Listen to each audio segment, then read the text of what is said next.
Right Fitz. Oh, hold on, let me get my headphone in. We are back here on the, hold on one second. We are back here on,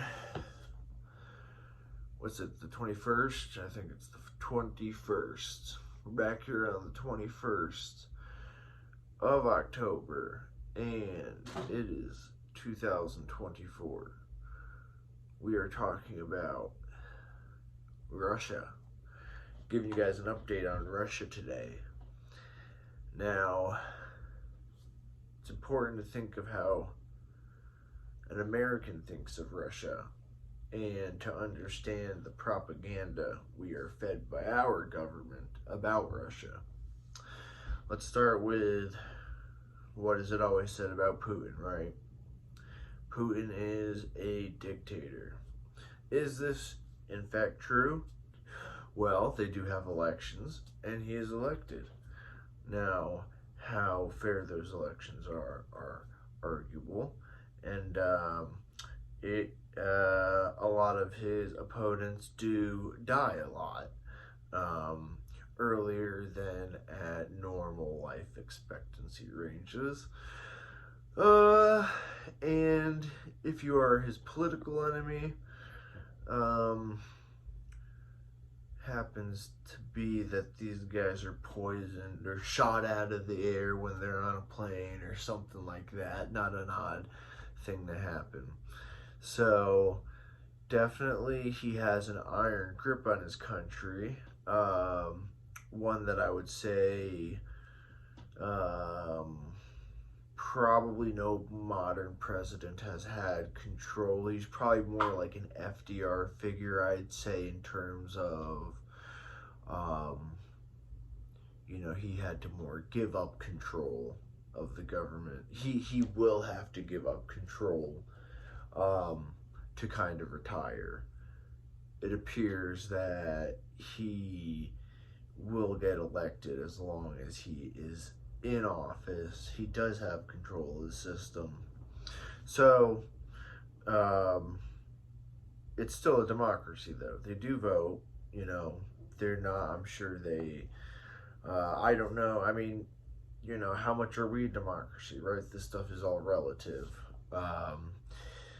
And we're not a perfect democracy, right? Our founding fathers were very clear on this. I think this is why Russia is made out to be very much like, very similar to us. And let me show you the similarities between Russia and America. And I think this is why, for one, America has made Russia to be the enemy, and vice versa, right? Because they're the other biggest, not necessarily by land, but biggest in terms of, global presence, and Russia is the biggest country on earth by land, and I think that's why we look at them as, always a great threat, because they're on, both sides of our borders in a way, and they have a large influence, obviously, over the, Euro-Asian sector of the world. And we're both extremely oligarchic, right? We both have a bunch of billionaires that essentially have so much influence on their democratic systems that it manipulates the vote to certain people. I mean, and that's the fundamental principle. The fundamental principle that connects the two societies, that they, are given the appearance of democracy through a system of choice, but those choices are already pre-selected in a way, which gets rid of the democratic principles if your choices that you have to vote on are not free, open, and fair, right? Which I would argue both systems, Russia and ours, are not. So there's great similarities. Obviously, their communist system is over, which was our justification again for why Russia was these evil people. And a lot of America acts like the Cold War never ended, and for a good reason, because the military establishment has acted like the Cold War hasn't ended. And when you look at what the purpose of NATO is to begin with and how much we fund it, NATO is an extension of our military system. People are in Russia, or people are in NATO to get the safety from other countries are in NATO to get the safety from the military, industrial complex, empire system, that's shipped over to those countries when they join NATO, but then they're put under the thumb of American control. And that's why we deal with paying for all this money, because it extends our military influence over the world. And this has caused a lot of problems, right, with Turkey and Germany, right? But like Turkey has issues with what we're doing with Israel, and then Germany has issues with what we're doing against Russia because they're a big trading partner, right? We blew up their pipeline. The CIA did, right? Probably blew up their pipeline. I mean, the Americans definitely had a hand in it. You're foolish if you don't think so. Definitely Russia didn't blow up their own pipeline, if you believe that. I don't know, but that's the issue with this, right? How well propaganda works, because our propaganda in America is the best on the earth. We do propaganda better than anybody. And propaganda has to be the best in the most open systems. Now, arguably, I'd say Russia's a little less open. There's more they have less freedom of speech for sure, but they don't need as good of a propaganda system because they have more control over their media and everything. Where we can't control the media. Definitely the media is infiltrated, like the Washington Post and the New York Times are pretty much CIA talking points at this point. You know what I mean? This is so crazy how they're just reflections of the CIA and big government, what they think. Big government has become this system that such strongly influences the information we're given that when Tucker Carlson just interviews Putin, which is a completely justifiable thing just on the principle of journalism, he should be able to interview him just on the basis of journalism. But when he's getting shut down and they're trying to like cancel him or whatever for interviewing Putin, look how he's a puppet of a regime. It's like, well, he got to ask, his own questions. It's not like those questions were given to him by Putin. So, and it was a good interview, I thought, and it was interesting to see Putin's view. And I think it's most of it, comes from a very logical perspective. You see, he's a very smart guy, clearly, who understands the history of his country to the point where, much more mentally competent than our president. That's very clear. He has a much better grip on the government and he knows what's going on much better than our president does. That's very clear. How malevolent he is compared to presidents in our country. I mean, it's arguable, obviously. He's been in power a lot longer than all of our presidents, but he doesn't start wars, as quickly as our presidents do. That's for sure, right?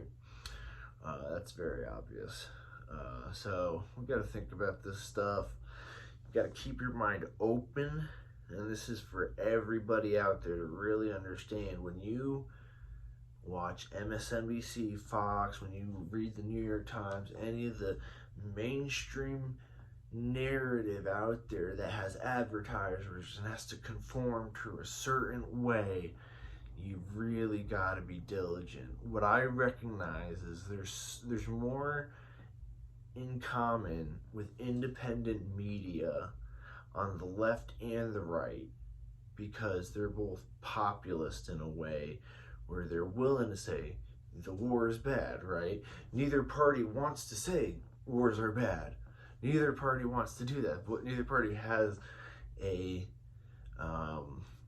have an incentive to want these wars to keep going, whether it's jobs in their district to make missiles and helicopters and whatever, you know what I mean? Or whether it's the APAC people that are there telling them we need to give more money to Israel because we need Iron Dome to shoot down missiles and, you know, imprison people, you know, at crazy rates. It's just, you know, you always got to be diligent and understand this stuff is there to get you to think a certain way. And it is true that I've heard estimates of up to 10% of the people at these giant organizations like the New York Times are literally like CIA paid people or government paid people in some way or another, are influenced, you know, to say just show a certain perspective, and that's all they have to do. They don't even necessarily have to lie to you. They have to only tell you the truth about the certain things. So if they only tell you the times when Palestinians are throwing rocks at the guards keeping them in Gaza, if you only show them that, then you go, oh, well, they're just those, you know, there's Israeli snipers are just defending themselves against kids. If you don't realize the 30 years of context before that, right? They just leave that out, and they do that on purpose, right? To shift the whole picture. So, oh, maybe this war is justified for this or that reason, right?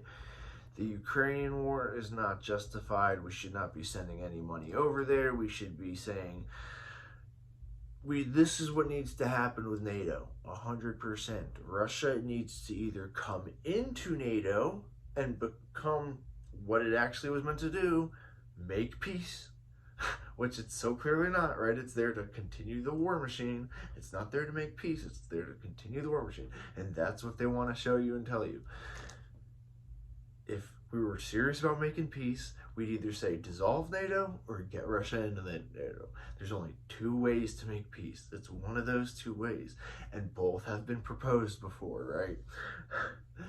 That Putin, I think, has joked with Bill Clinton about coming into NATO. He said, we want to join NATO.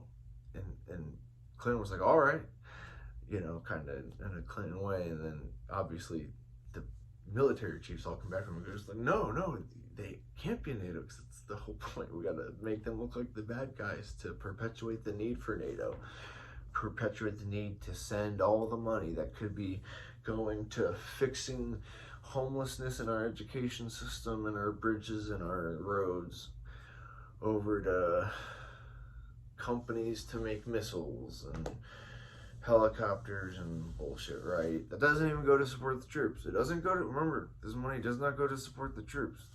More troops commit suicide than actually die in combat.